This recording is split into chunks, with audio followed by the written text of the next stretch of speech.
కొడకల్లారా అని మాట్లాడినప్పుడు నేను న్యాయం,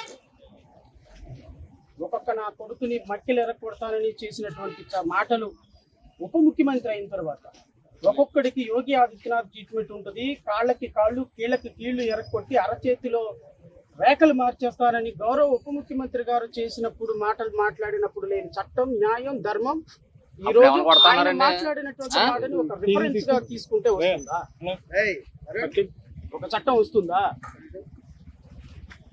ఒక చిన్న మాట అన్నందుకు ఈరోజు అరెస్ట్ చేసి ప్రశ్నించే గొంతుని లోపల పెడతారు. ఎక్కడికి వెళ్తారు?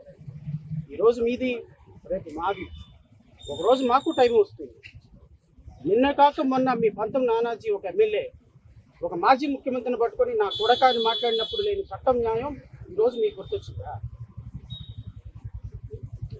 ఎవరు ఎలా మాట్లాడుతున్నారు, సామాజిక మాధ్యమాల్లో ఎన్ని మాటలు మాట్లాడుతున్నారు మీకు చూడటం లేదా?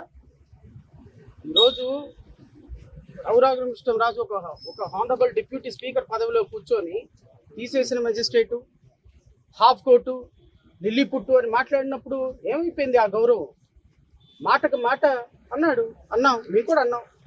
గౌరవ ఉప ముఖ్యమంత్రి గారు పవన్ కళ్యాణ్ గారు, నేను 3 సంవత్సరాలు నన్ను వేధిస్తే వెంటాడితే నా కొడకల్లారా అని అన్నాను. నేను 151 మంది ఎమ్మెల్యేని ఒక ముఖ్యమంత్రిని పట్టుకొని వైసీపీ నా కొడకల్లారా అని చెప్పు చూపించాడే.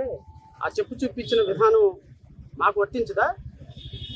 నేను డబ్బులు తీసుకున్నాను వైసీపీ దగ్గర అని అధికారికంగా ఒక లెటర్ హ్యాడ్ రిలీజ్ చేశారే వైసీపీ జనసేన కార్యకర్తలు.